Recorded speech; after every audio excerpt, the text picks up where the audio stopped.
La vida en Cristo, tema 23, la base de todo ministerio verdadero.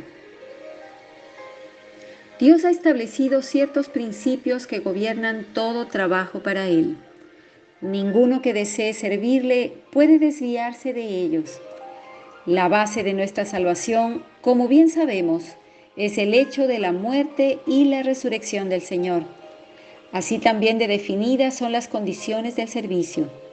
Al igual que la muerte y la resurrección son la base de nuestra aceptación delante de Dios, así también el principio de muerte y resurrección es la base de nuestra vida y servicio para Él. Nadie puede ser un verdadero siervo de Dios sin conocer el significado de la muerte y de la resurrección. El Señor Jesús mismo sirvió sobre esta base. Vemos en Mateo que antes de comenzar su ministerio público, el Señor Jesús fue bautizado. No lo hizo porque tenía algún pecado o algo de lo cual necesitara limpiarse.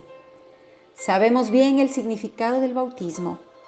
Es la figura de la muerte y de la resurrección. El ministerio del Señor no empezó hasta que se puso sobre esta base. Fue después de bautizarse y tomar voluntariamente la base de la muerte y resurrección que el Espíritu Santo vino sobre él y luego ministraba. ¿Qué nos enseña esto?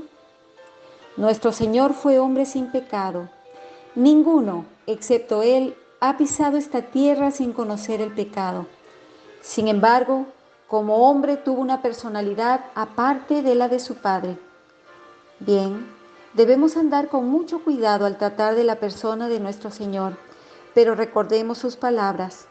No busco mi voluntad, sino la voluntad del que me envió. ¿Qué quiere decir con esto? No significa en manera alguna que el Señor no tuviera voluntad propia. Él tuvo una voluntad como sus propias palabras lo indican.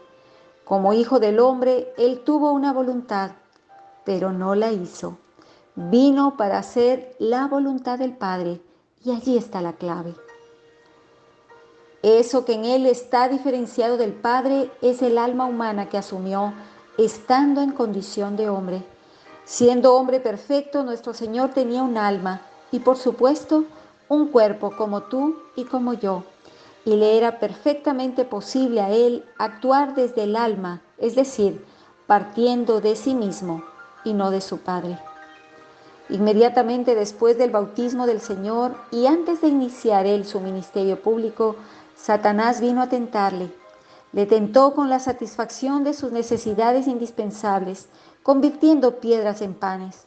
Le tentó para que lograra el éxito inmediato en su ministerio, apareciendo milagrosamente en el atrio del templo. Le tentó para que tomara el dominio del mundo que ya se le había destinado. Quizá estemos dispuestos a preguntar, ¿por qué el diablo le tentó para que hiciera cosas tan raras? Uno piensa que podría haberle tentado a pecar de un modo más eficaz, pero no lo hizo, y él sabía por qué. Solo dijo, si eres el Hijo de Dios, di que estas piedras se conviertan en pan. ¿Qué quería decir? La sugerencia era la siguiente, si eres el Hijo de Dios, hay que hacer algo que lo pruebe. Aquí va un desafío. Alguien seguramente pondrá en duda la veracidad de tu pretensión. ¿Por qué no enfrentas la cuestión en forma terminante al salir y probarla? Toda la sutil preocupación de Satanás era lograr que el Señor actuara por sí mismo, es decir, desde su alma, y por la posición que adoptó, el Señor Jesús repudió completamente tal actitud. En Adán, el hombre había actuado por sí mismo, aparte de Dios. Esa había sido la tragedia en el huerto. Pero ahora, en una situación similar, el Hijo del Hombre toma otra posición. Más tarde la define como el principio básico de su vida. Y me gusta la palabra usada en el griego. El Hijo no puede hacer nada que sale de sí mismo. Juan 5:19. Esa negación total de la vida natural iba a regir todo el ministerio del Señor. Así que podemos decir que toda la obra que hizo el Señor Jesús en la tierra, previa a su muerte misma en la cruz, se hizo en base a la ley de la muerte y de la resurrección, aunque como acontecimiento histórico, el Calvario estaba todavía en el futuro. Todo lo que hizo lo hizo sobre esta base. Pero si eso es cierto, si el Hijo del Hombre tuvo que pasar por la muerte y resurrección, tanto en figura como en principio, a fin de trabajar, ¿podremos nosotros hacer otra cosa? Por supuesto que no. Ningún siervo del Señor puede servirle sin conocer él mismo la operación de este principio en su propia vida. Esto está fuera de discusión. El Señor dejó sentado este principio cuando se despidió de sus discípulos. Él había muerto y resucitado y les dijo que esperasen en Jerusalén para el derramamiento del Espíritu. Y bien, ¿qué es ese poder del Espíritu Santo? Ese poder de lo alto del cual hablaba. Es nada menos que la virtud de su muerte, resurrección y ascensión. Empleando otra figura diremos que el Espíritu Santo es el vaso en el cual están depositados todos los valores de la muerte, resurrección y exaltación del Señor Jesús para que nosotros los recibamos. Él es quien contiene dichos valores y los hace llegar a los hombres. Por eso el Espíritu no pudo ser enviado antes de que el Señor fuera glorificado. Solo después de este hecho Él podía reposar sobre los hombres y mujeres para hacer que testificasen.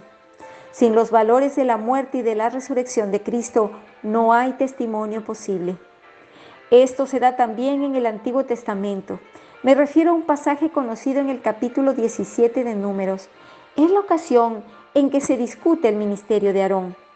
El pueblo de Dios duda de que Aarón sea de veras el escogido de Dios y han dicho, si este hombre es ordenado por Dios o no, no lo sabemos. Dios, por lo tanto, se dispone a probar quién es su siervo y quién no lo es. ¿Cómo lo hace?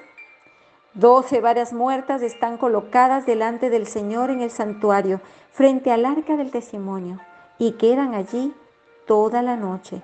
Luego, por la mañana, el Señor indica quién es su ministro escogido, haciendo que la vara que le pertenece florezca, brote y dé fruto. Todos sabemos el significado de esto. La vara que brota habla de la resurrección. Es la muerte y la resurrección lo que caracteriza a un ministerio venido de Dios. Sin esto no hay nada. El resurgimiento de la vara de Aarón probó que él estaba sobre una base verdadera. Dios solo reconoce como ministros suyos a los que han pasado por la muerte y la resurrección. Hemos visto que la muerte del Señor opera en distintos modos y tiene diferentes aspectos. Sabemos cómo su muerte ha obrado con respecto al perdón de nuestros pecados. Todos sabemos que nuestro perdón se basa en la sangre derramada y que sin el derramamiento de sangre no hay remisión de pecados. Luego hemos proseguido en nuestras consideraciones y en Romanos 6 hemos visto cómo la muerte obra para enfrentar el poder del pecado. Hemos aprendido que nuestro viejo hombre ha sido crucificado a fin de que no sirvamos más al pecado. Y hemos alabado al Señor porque también en esto su muerte ha obrado nuestra liberación. Más adelante surge el problema de la voluntad personal y se hace evidente la necesidad de la consagración. Y descubrimos que la muerte obra para producir en nosotros la disposición de abandonar nuestra propia voluntad y de obedecer al Señor. Esto, en efecto, constituye un punto de partida para nuestro ministerio, pero no llega aún a la raíz del problema. Puede ser que falte todavía conocer lo que significa el alma. Un paso más y se nos presenta otro aspecto de Romanos 7, donde se plantea la cuestión de la santidad de vida, de una santidad viva y personal. Allí encontramos a un verdadero hombre de Dios que trata de agradarle en justicia, pero viene a estar bajo la ley y la ley lo saca a la luz. Trata de agradar a Dios mediante su propio poder carnal y la cruz tiene que llevarle a la posición en la que él debe confesar: no puedo. No puedo satisfacer a Dios con mis propios poderes, solo puedo confiar en que lo haga el Espíritu Santo en mí. Creo que algunos de nosotros hemos pasado por experiencias profundas para aprender esto y para descubrir el valor de la muerte del Señor que obra de esta forma. Pero notemos todavía que hay mucha diferencia entre la carne, según se emplea esta expresión en Romanos 7, en relación a la santidad de vida. Y la actividad de las energías naturales del alma en el servicio al Señor. A pesar de saber todo lo antedicho y saberlo por experiencia, aún queda una esfera más donde debe aplicarse la muerte del Señor antes de que podamos servirle en forma eficaz. Con todas las experiencias ya referidas, no somos de confianza para su servicio hasta que se efectúe esta obra adicional en nosotros. Muchos siervos de Dios son usados por Él para levantar 3 metros de pared que luego deshacen ellos mismos, derrumbando 4 metros. En cierta medida somos utilizados por Dios, pero al mismo tiempo destruimos nuestra obra y a veces también la de otros, porque algo en nosotros no está sometido al poder de la cruz. Todo se reduce a vivir por el alma o por el espíritu. El problema principal siempre es el mismo. ¿Dónde está mi corazón? La cruz tiene que obrar en nosotros una verdadera separación espiritual que nos libre de todo y de todos, excepto del Señor mismo.